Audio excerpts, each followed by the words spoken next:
Ahora a temas de salud y algo que parece fallar constantemente a los mexicanos es la memoria. ¿Usted quiere saber por qué? Bueno, pues un especialista nos contó. Vamos a escuchar.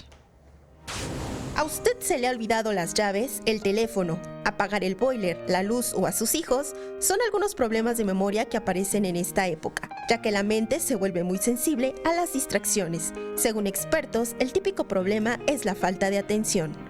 A que somos muy distraídos y estamos pensando en otras cosas menos importantes. Esto es algo muy común. La población mexicana es una población olvidadiza, derivado de que venimos de una carga de estrés alta. Todo el tiempo estamos en un proceso continuo de acelere. Entonces hay ocasiones en que nuestra memoria selectiva únicamente ubica ciertas cosas importantes para nosotros. Las personas que tienen esta característica de ser olvidadizas se debe a que su memoria no es capaz de seleccionar cosas como algo significativo y les cuesta trabajo recordar. Es decir, no tienen una organización y prefieren hacer cosas de forma cotidiana.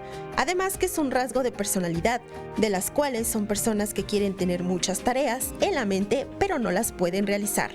Pero las cosas que más se olvidan son los cumpleaños, entre otras. Por querer hacer rápido las cosas. Cualquier cosa, a veces igual, hacer un pago, las llaves, o si cerraste un candado, o si cerraste la casa. Algunas personas también olvidan situaciones cotidianas como el nombre del compañero, lo acabo de ver y no recuerdo cuál es su nombre, o la famosa de quería decirte algo y ya se me olvidó. ¿No? Ese sí es un síndrome, se llama el síndrome de la punta de la lengua. Es cuando decimos, lo tenía en la punta de la lengua y no recuerdo qué te quería decir, ¿no? Eso sucede mucho con personas olvidadizas. La edad también tiene que ver, aunque no es una vertiente fundamental, y se puede realizar ejercicios para disminuir, ser olvidadizos y tener una mejor organización en la mente y las actividades. Puedes ir repitiendo algún tipo de palabras, que te pongas como un bloque de 5 palabras, la repitas en un momento y en 10 minutos tú te la vuelvas a preguntar.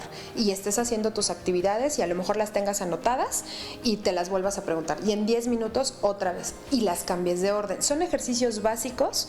La lectura también es un ejercicio de memoria. Con imágenes de Liber Rodríguez, María José Valencia, 21 Noticias.